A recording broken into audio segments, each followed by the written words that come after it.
Hello दोस्तों, स्वागत है आपका एक बार फिर से मेरे यूट्यूब चैनल पे। तो चलिए हम बात कर रहे थे टेंस के बारे में, जिसमें हम शायद पास्ट परफेक्ट पढ़ लिया था। हाँ, पास्ट परफेक्ट पढ़ लिया था। 4 3 7 एक 8 नंबर टेंस है past perfect perfect continues. Past perfect continues, past perfect continues, ठीक है। पास्ट PRFECT, हाँ, पास्ट परफेक्ट कंटिन्यूज। तो इस टेंस में क्या होता है, जैसे हम हिंदी में बात करें कि पहचान की बात करें, हिंदी में पहचान की बात करें तो इनमें जो क्रिया होती है उसके साथ, इस वाक्य में क्या है, से रहा था, क्रिया के साथ रहा था शब्द आता है जैसे, और साथ में वाक्य में से भी दिया रहता है। तो से रहा था, से रहा था, से रही थी, से रही थी, से रहा था, से रही थी, और से रहे थे, से रहे थे। जैसे राम 2 घंटे से खाना खा रहा था। 2 घंटे से मतलब इसमें क्या है, टाइम, टाइम यानी समय, समय भी दिया रहता है। यानी कि जो पास्ट परफेक्ट कंटिन्यूस टेंस है या फिर हम कहें प्रेजेंट परफेक्ट कंटिन्यूस है, उनमें भी क्या है, दोनों में ही समय दिया रहता है। तो हम कह सकते हैं पास्ट परफेक्ट कंटिन्यूस टेंस में आपको समय दिया मिलेगा। तो जो समय होता है उस वो 2 प्रकार का होता है, एक होता है डेफिनेट, एक होता है इनडेफिनेट, यानी कि निश्चित, निश्चित, निश्चित, क्या है, निश्चित समय, और एक होता है अनिश्चित, अनिश्चित, अनिश्चित, अनिश्चित समय। तो निश्चित, अनिश्चित, निश्चित समय के लिए क्या लगाते हैं, सिंस का प्रयोग करते हैं। जैसे शुक्रवार, शनिवार, रविवार, चैत्र, बैसाख, जेठ, आषाढ़, सावन, भादवा, कोई भी हो। और जैसे जनवरी, फरवरी, ऐसे ऐसे के लिए सिंस का प्रयोग करता है। और अनिश्चित टाइम के लिए हम फॉर का प्रयोग करते हैं, जैसे 2 घंटे, 4 घंटे, ठीक है ना। ऐसे वाक्यों में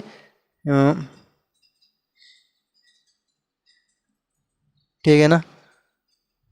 ओके, हाँ, जैसे 2023 हो, 2013 हो, उनमें भी बात कर लेते हैं। कोई डेट दी हो, सन दिया हो, जिसमें एग्जैक्ट टाइम हो, तो वहाँ पे क्या है, सिंस का प्रयोग करते हैं। हाँ, तो इनके अलावा इसमें क्या है, इस टेंस में क्या है, हम ऐसी बात करते हैं कि कोई जो निर्दिष्ट समय है, निर्दिष्ट समय, निर्दिष्ट समय में क्या है, भूतकाल में कोई काम जारी रह रहा था, साथ में समय भी दिया मिलता है। जैसे राम 2 घंटे से खाना खा रहा था, तो आपको समय दिया रहेगा 2 घंटे से, समय दिया रहेगा, यानी कि भूतकाल में कोई काम शुरू हुआ था और कितने टाइम तक चला रहा था, ठीक है ना, कितने टाइम तक चल रहा था, यानी जब मैंने देखा था वो काम, तब वो हो रहा था पहले से शुरू। जैसे मैंने देखा था भूतकाल में सीता 2 घंटे से खाना बना रही थी, तो जब मैंने सीता को देखा, जब मैंने सीता को देखा खाना बना रही थी, और ये भूतकाल से काम कर रही थी, 2 घंटे से काम कर रही थी, तो सीता 2 घंटे से खाना बना रही थी। तो साथ में क्या है, समय भी दिया रहता है और भूतकाल में काम के शुरू होने के बारे में बताता है, ठीक है ना। इसमें इतना ही है, ज़्यादा कुछ खास है नहीं,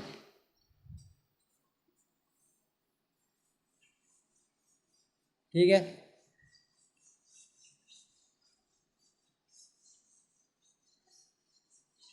ठीक है ना। हाँ, तो इसमें बात करते हैं हम कि पास्ट परफेक्ट कंटिन्यूस टेंस के जो वाक्य है बनाने का सूत्र। वाक्य लिखते रहना भैया, रिक्वेस्ट है हाथ जोड़ के। और मेरी क्लास के स्टूडेंट जो 8th क्लास 7th क्लास है, उनके स्टूडेंट तो खास तौर से लिखते रहना। 7th वालों के अगले साल काम आएंगे, अभी ज़्यादा बर्डन नहीं होगा, बोझ नहीं होगा, आराम से लिखते रहना। और जो 8वीं वाले हैं उनको तो लिखना ही है, बोर्ड की क्लास है, रिक्वेस्ट है, लिख लेना, ठीक है ना। वाक्य बनाने के तरीके, वाक्य बनाने के तरीके। तो तरीकों में सबसे पहले हम बात करते हैं सकारात्मक की।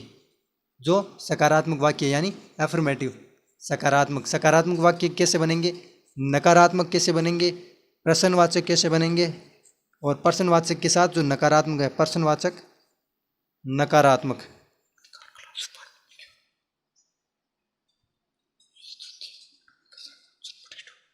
हाँ, सॉरी, सकारात्मक, सकारात्मक में सबसे पहले क्या आएगा, सब्जेक्ट, क्या आएगा, सब्जेक्ट, क्या आएगा, सब्जेक्ट। और नकारात्मक में सबसे पहले क्या आएगा, सब्जेक्ट, ठीक है। और प्रश्नवाचक में क्या आएगा, इसमें हेल्पिंग वर्ब आती है, हेड, हेल्पिंग वर्ब आएगी, ये हेड हेल्पिंग वर्ब आ गई। प्रश्नवाचक और नकारात्मक, प्रश्नवाचक नकारात्मक दोनों में हेड आ गया, ठीक है। इनमें दोनों में सेम ही चलता रहता है। इसमें सब्जेक्ट के बाद में हेल्पिंग वर्ब आएगी, हेड, ठीक है। इसमें भी सब्जेक्ट के बाद में हेल्पिंग वर्ब आएगी हेड नकारात्मक में, लेकिन इसमें हेड के बाद में आएगा सब्जेक्ट। क्या आएगा? सब्जेक्ट। और इसमें भी हेड के बाद में क्या आएगा? सब्जेक्ट। ये दो सेम चल रहे हैं, यहाँ तक वो ऊपर वाले सेम चल रहे हैं। सब्जेक्ट प्लस हेड प्लस यहाँ आएगा बीन।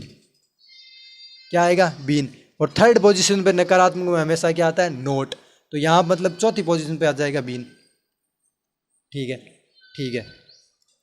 और यहाँ पे प्रश्नवाचक है सकारात्मक, प्रश्नवाचक है सकारात्मक है, नकारात्मक नहीं है, तो हेड प्लस सब्जेक्ट प्लस यहाँ पे आ जाएगा बीन। क्या आ जाएगा? सब्जेक्ट के बाद में been.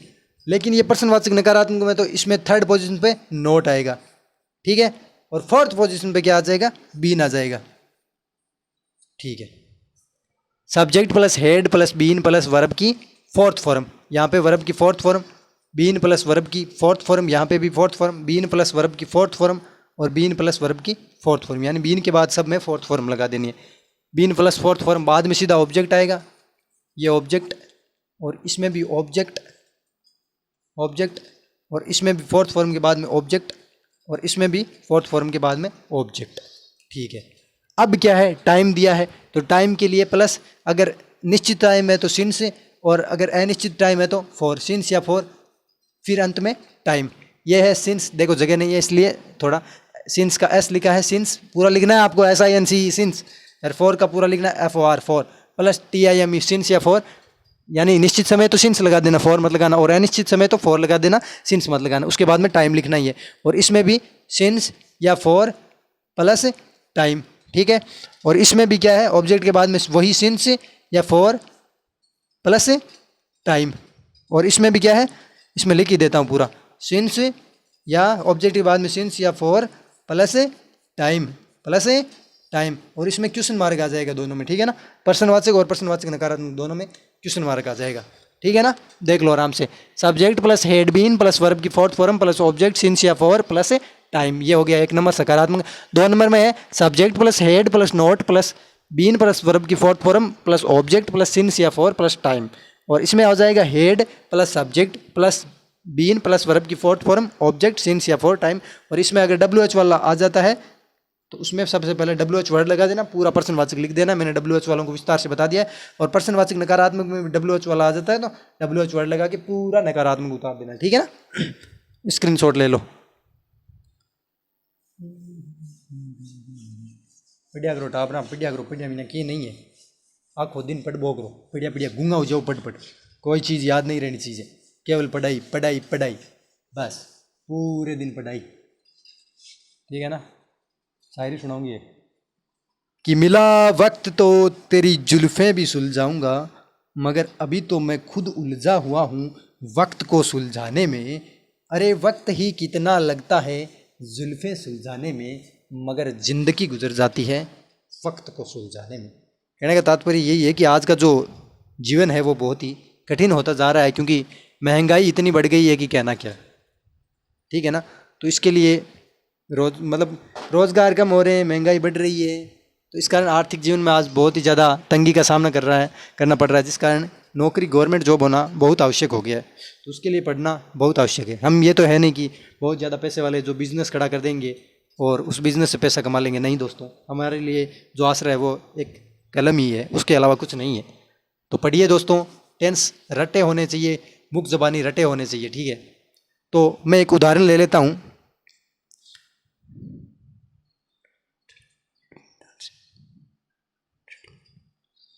I had been reading a novel, English में ले लेता हूँ। I had been reading, READING, I had been reading a novel, I had been reading a novel since, अरे भगवान आज स्टोरेज भी नहीं है, रुक नहीं गया, वीडियो चल रहा है ना। I had been reading a novel since, SINCE, since 2013। इसमें बोला है मैं 2013 से पढ़ रहा हूँ एक उपन्यास, मैं 2013 से एक उपन्यास पढ़ रहा हूँ। ऐसा आपको इंग्लिश में दिया हुआ है कि पीछे एक्सरसाइज जो है ना वो इंग्लिश में ऐसे आएगी। आई, फिर आएगा हैड बीन, हैड बीन के बाद में यहाँ वर्ब नहीं दिया आएगी, खालिस्तान आ जाएगा। ठीक है? फिर ए नॉवल सिंस 2013। तो आपको यहाँ पे दिया होगा रीड, रेड, रीडिंग, ठीक है ना। तो उसमें से आपको हैड बीन देख के ING लगा के रीडिंग करना है, या फिर आपको दे देगा I had been reading a novel, फिर यहाँ पे दे देगा 2013, फिर यहाँ पे सिंस आएगा या फॉर, वो देखना आपको, ठीक है ना। तो यहाँ पे आप 2013 देख के सिंस लगाओगे, ठीक है। ये सकारात्मक का है। देखिए सब्जेक्ट आया है, हेड आया है, फिर बीन आया है, फिर वर्ब की फोर्थ फॉर्म आई है, ठीक है। फिर ये जो ऑब्जेक्ट है, फिर ये सिंस या फॉर में से सिंस आया है, फिर ये 2013 जो टाइम आया, ठीक है। फिर अगला क्या हो जाएगा, आई हैड नॉट, ये नोट आ गया थर्ड पोजीशन पे, 1 2 3, सब्जेक्ट, हेल्पिंग वर्ब, नोट, फिर वही been, I had not been reading, READING, I had not been reading a novel since 2013, SINCE since 2013, I had not been reading a novel since 2013। अब पर्सनवाचक में क्या आ जाएगा, head पहले आ जाएगा। Head, क्या मैं 2013 से एक नोवेल पढ़ रहा हूँ। हेड आई, हेल्पिंग वर्ब, सब्जेक्ट हेड आई, उसके बाद बीन आ जाएगा, हेड आई बीन रीडिंग, ये आ जाएगा वर्ब की fourth form, READIN, had I been reading a novel. सब उतारा होना चाहिए कॉपी में, 8वीं क्लास देख लेना ध्यान से, और 7वीं क्लास के बच्चे भी। Had I been reading a novel since 2013, had I been reading a novel since 2013, ये हो गया प्रश्नवाचक। क्या मैं 2013 से एक उपन्यास पढ़ रहा हूँ। और अगला हो जाएगा हेड आई, यहाँ पे नोट आ जाएगा third position, had I not been reading a novel since 2013, क्या मैं 2013 से उपन्यास नहीं पढ़ रहा हूँ, ये प्रश्नवाचक नकारात्मक हो गया, ठीक है। समझ गए होंगे, आगे बताऊँ क्या। और उसमें क्या ले सकते हो आप, हाँ, she had been singing a song for 2 hours, she had been singing a song for 2 hours, वे 2 घंटे से क्या है, गाना गा रही थी, वे 2 घंटे से गाना, आई हैड बीन रीडिंग, मैं पढ़ रहा था, सॉरी मैंने रहा है कर दिया, I had been reading a novel since 2013, मैं 2013 से उपन्यास पढ़ रहा था, मैं 2013 से उपन्यास नहीं पढ़ रहा था, क्या मैं 2013 से उपन्यास पढ़ रहा था, और क्या मैं 2013 से उपन्यास नहीं पढ़ रहा था, मैं 2013 से उपन्यास क्यों पढ़ रहा था, या फिर मैं 2013 से उपन्यास कैसे पढ़ रहा था, वो बन जाएगा उसमें WH वर्ड वाले में। तो वीडियो अगर अच्छा लगा तो ज़रूर लाइक कीजिएगा, शेयर कीजिएगा, सब्सक्राइब कीजिएगा। धन्यवाद।